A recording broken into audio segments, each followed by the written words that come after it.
ever wondered why these huge, successful companies just suddenly hit a wall? Well, there's this really powerful framework designed to stop exactly that from happening.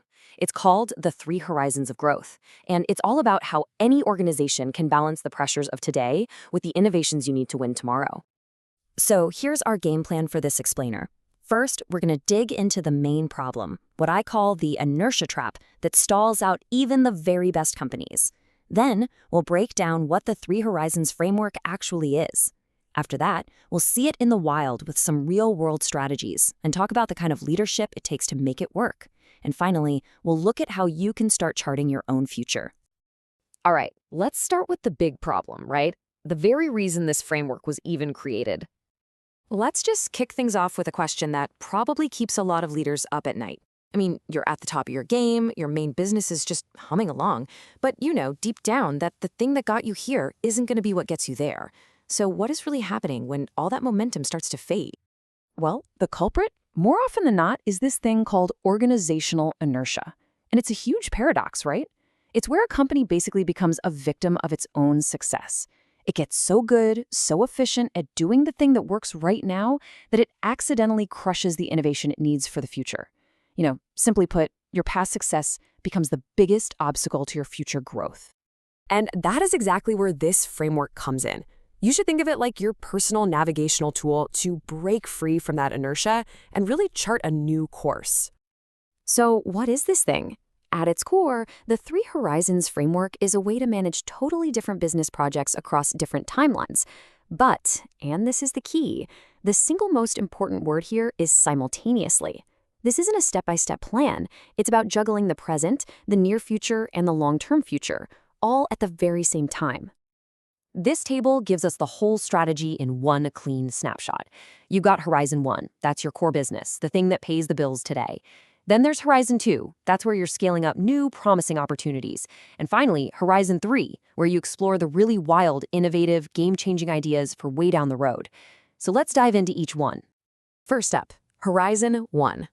I want you to think of this as your company's engine room. It's the established business that's cranking out the vast majority of your profit and cash flow right now. The focus here is all about defense and optimization. You're just trying to make that core engine run better, faster, and more efficiently. Okay, next up is Horizon 2. This is where you're nurturing your next big thing. These are those emerging ventures that show some real promise, but they need serious investment to actually scale up. The goal here isn't just to have a cool idea. It's about building a solid, scalable business model that's going to become a future profit engine. And that brings us to Horizon 3. This is your R&D lab, your skunk works, your incubator for the distant future. These are the seeds of tomorrow, right? They're small-scale experiments, research projects, little pilot programs. The potential payoff here is absolutely transformative, but the outcome, totally uncertain. The focus is just on learning, exploring, and finding out what's even possible. Okay, so that's the theory. But how does this whole thing actually play out in the real world? Let's look at some concrete strategies in action. Let's take a major automaker. Their Horizon 1 is crystal clear, perfecting the sales and manufacturing of their traditional gas and hybrid cars. That's what's paying the bills today. But at the exact same time, their Horizon 2 is aggressively scaling up the production of electric vehicles to go capture that massive emerging market. And what about their long-term vision? Well, that's Horizon 3. This is their huge bet on something that could be truly transformative, developing fully autonomous driving tech powered by AI. It's a high-risk, high-reward gamble that could completely redefine their entire industry maybe a decade from now. Or how about an industrial machine maker? Their Horizon 1 is just selling equipment and parts, standard stuff. For Horizon 2, they take the data from those very machines and launch a predictive maintenance subscription service, a brand new revenue stream. And for Horizon 3, they're exploring this wild idea, an agent AI that could run an entire factory all by itself. See how each horizon can build on the last one and fund that next wave of growth? Now, look, identifying these three horizons is one thing, but actually managing them all at the same time, that is the real challenge. This is where the art of navigation really comes into play. And this is where most companies totally get it wrong. The natural pull, the gravity, is to focus on Horizon 1 and just promise to get to H2 and H3 later. But later almost always means never. This framework says that is a fatal mistake. The real genius is in managing all three in parallel, constantly balancing the needs of today with the promise of tomorrow. And this is how the whole system is designed to renew itself. A good idea doesn't just stay in Horizon 3. It starts out as a research project, it gets through and out, and then it migrates to Horizon 2 to get scaled up, and then eventually, if it's successful enough, it becomes the company's new Horizon 1, the new core engine that's now funding the next wave of innovation. So this really defines a leader's number one job, to protect the future from the tyranny of the present. They have to shield those Horizon 2 and 3 investments from the constant urgent demands of Horizon 1.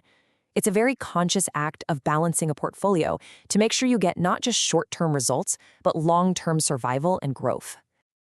All right, let's pull all this together and talk about how to apply this to your own organization, your own voyage into the future.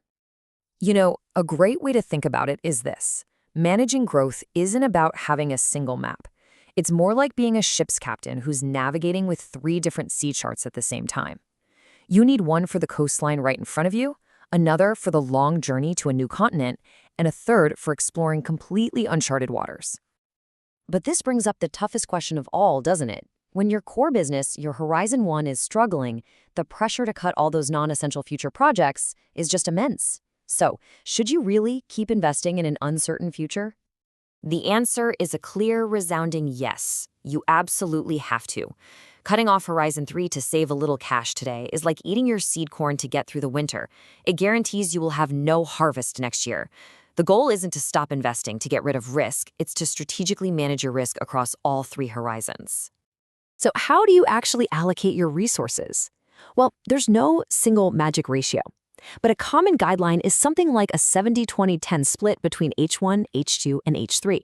But honestly, the exact numbers aren't the point.